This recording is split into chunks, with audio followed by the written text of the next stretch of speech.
Good evening friends. आज हमारा 10th day है और 10th डे बड़ा ही स्पेशल रहा। स्पेशल 99 का 10th डे बड़ा ही स्पेशल इसलिए रहा क्योंकि आज हमने शुरुआत कर दी है टेंस के एंडिंग की। हमने शुरुआत कर दी है टेंस के एंडिंग की। जी हाँ, आज हमने परफेक्ट कंटिन्यूअस टेंस को भी समझा। चलिए देख लेते हैं फटाफट से कि आज हमने पढ़ा तो क्या पढ़ा। पिछली क्लासेस में हम कंटिन्यूअस टेंस कंप्लीट कर चुके थे और आज हम करने वाले थे आज हम करने वाले थे परफेक्ट टेंस। अब परफेक्ट टेंस में हमने क्या सीखा है ये सब कुछ आपके सामने है।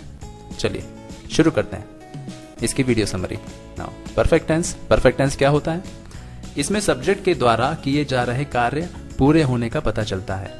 इसकी हिंदी पहचान होती है क्या? ऐसे सेंटेंस में क्रिया के साथ चुका, चुकी, चुके या फिर लिया, ली, लिए आता है।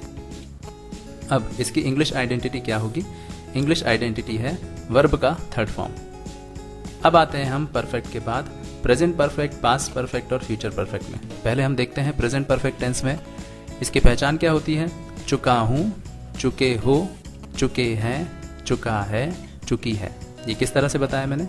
मैं कुछ कर चुका हूं, आप कुछ कर चुके हो, हम कुछ कर चुके हैं, वो कुछ कर चुका है और वो कुछ कर चुकी है।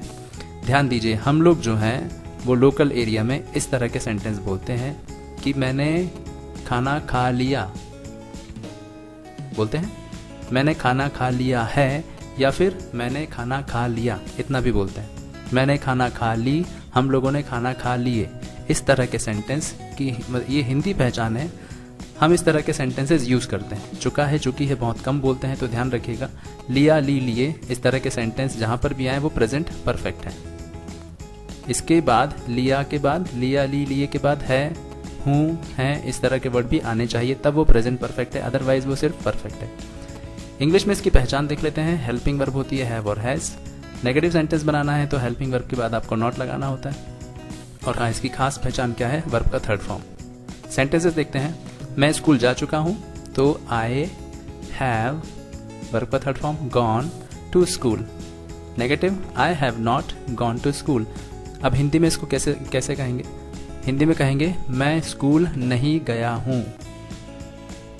नहीं जा चुका हूं नहीं बोलेंगे, मैं स्कूल नहीं गया हूं या फिर मैं स्कूल जा चुका हूं, पहुंच चुका हूं।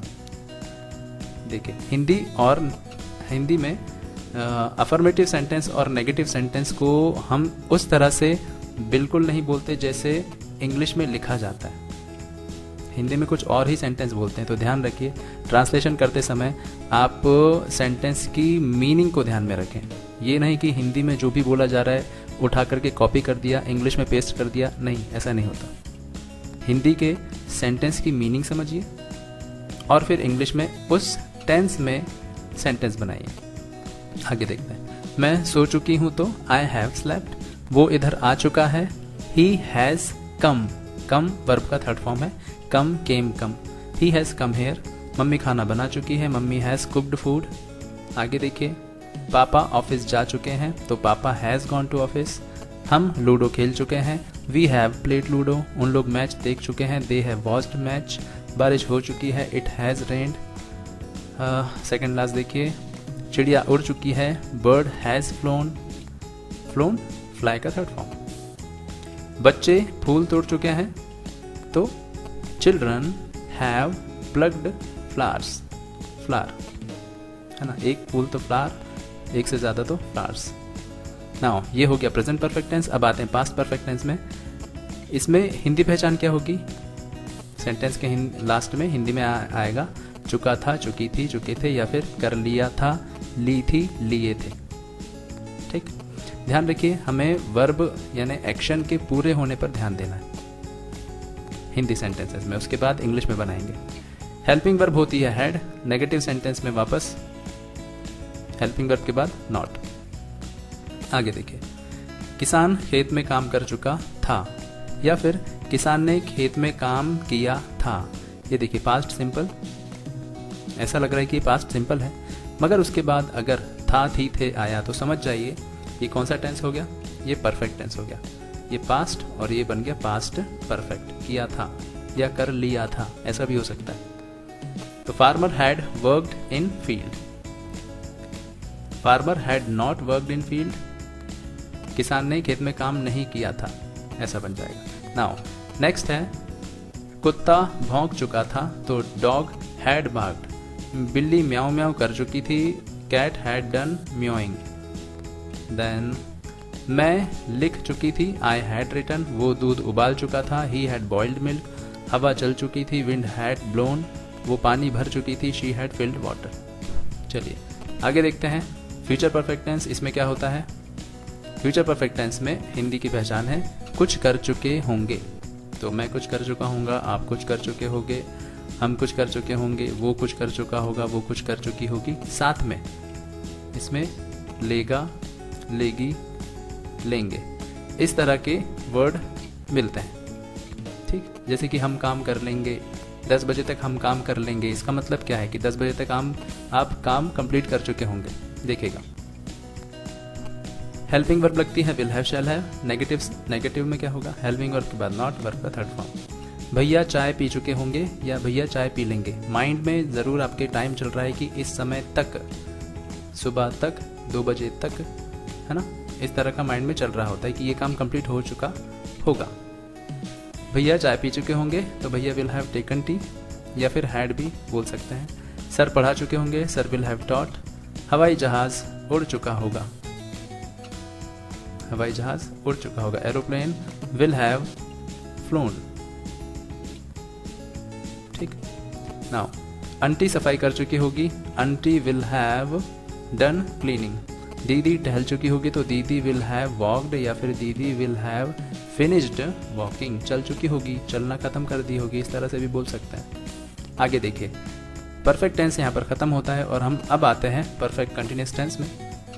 परफेक्ट कंटिन्यूअस टेंस में बहुत इजीली समझिए, ये दिखता तो कैसा है, जैसे प्रेजेंट कंटिन्यूअस है, या सॉरी कंटिन्यूअस टेंस की जैसे दिखाई देगा, लेकिन इसमें एक समय जुड़ा होता है। बहुत इजीली समझ जाइए।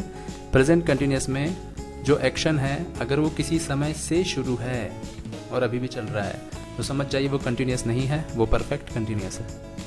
तो फिर से पढ़ लेते हैं। कर्ता यानी सब्जेक्ट के द्वारा किसी समय में शुरू किया गया कार्य जो अभी भी जारी है, जो अभी भी चल रहा है, अभी खत्म नहीं हुआ। खत्म होता तो क्या बन जाता, परफेक्ट टेंस बन जाता। नाउ ये आपको हिंदी में कंटिन्यूअस टेंस की तरह दिखाई देगा, लेकिन इसमें क्या होगा, इसमें एक समय होगा। नाउ हेल्पिंग वर्ब क्या होते हैं इसके, प्रेजेंट परफेक्ट कंटिन्यूअस के हेल्पिंग वर्ब होते हैं हैज बीन और हैव बीन। अब ये परफेक्ट बताते हैं, हैज और हैव बताते हैं परफेक्ट, और कंटिन्यूअस कौन बताएगा, वर्ब का आईएनजी फॉर्म। साथ में हमने लगाया है बीन, तो इसकी हेल्पिंग वर्ब बन गई हैज बीन और हैव बीन। आगे देखते हैं। अब इसमें ये जो समय बताने के लिए एक वर्ड यूज होता है, एक यूज होता है फॉर, एक यूज होता है सिंस। दोनों का हिंदी मतलब होता है से, किसी समय से, किसी समय से। वो कौन सा समय है वो बताने के पहले लगाना होता है से। फॉर तब लगाते हैं जिस समय को गिना जा सके, जैसे कि second, hours, days, week, month, years, century, इनको गिना जा सकता है कि तब से वो काम हो रहा है और अभी भी चल रहा है। ठीक है। और सिंस कब लगाते हैं, जिस समय को गिना ना जा सके। आप सुबह को काउंट नहीं कर सकते, शाम, दोपहर, बचपन, 1986, 1986, आप इसको काउंट नहीं कर सकते। तो ऐसे टाइम जिनको काउंट ना कर सकें उनके साथ, उनके पहले आप लगाइए सिंस, और ऐसे टाइम जिनको आप काउंट कर सकते हैं उनके साथ लगाइए फॉर। एग्जाम्पल देखिए, वो 2 घंटे से खाना खा रही है, वो 2 घंटे से खाना खा रही है। देखिए वो खाना खा रही है, दिख रहा है प्रेजेंट कंटिन्यूअस जैसा दिखाई दे रहा है, लेकिन इसमें क्या लगा है, एक समय, 2 घंटे से, वो 2 घंटे से खाना खा रही है। और हाँ, ये टाइम जो है वो काउंट किया जा सकता है, तो यहाँ पर से का मतलब हुआ for. She has been eating for 2 hours, she has been eating for 2 hours। यहाँ पर इज एम आर मत लगाइएगा, यहाँ पर हैज़ बीन लगेगा, ये परफेक्ट कंटिन्यूअस टेंस है। बड़ी सावधानी से कंटिन्यूअस और परफेक्ट कंटिन्यूअस में सेंटेंसेस बनाइएगा। नाउ वो सुबह से खाना खा रही है, she has been eating since morning. Since क्यों लगाए, क्योंकि ये सुबह जो है इसको काउंट नहीं किया जा सकता था। Now negative, she has not been eating since morning, वो सुबह से नहीं खा रही है।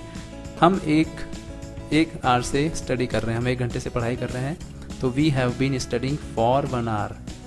देन नेगेटिव, नेगेटिव क्या होगा इसका? We have not been studying for 1 hour. Interrogative क्या होगा? क्या हम 1 घंटे से पढ़ाई कर रहे हैं? Have we been studying for 1 hour? या फिर क्वेश्चन दूसरे तरीके से पूछा जा सकता है, what have we been studying for 1 hour? हम 1 घंटे से पढ़ क्या रहे हैं? ठीक, तो ये था आज के लिए परफेक्ट टेंस और परफेक्ट कंटिन्यूअस का इंट्रोडक्शन। आई होप आप लोग अच्छी तरह समझ गए होंगे। आगे की क्लास के लिए हम मिलते हैं कल, तब तक के लिए थैंक यू सो मच।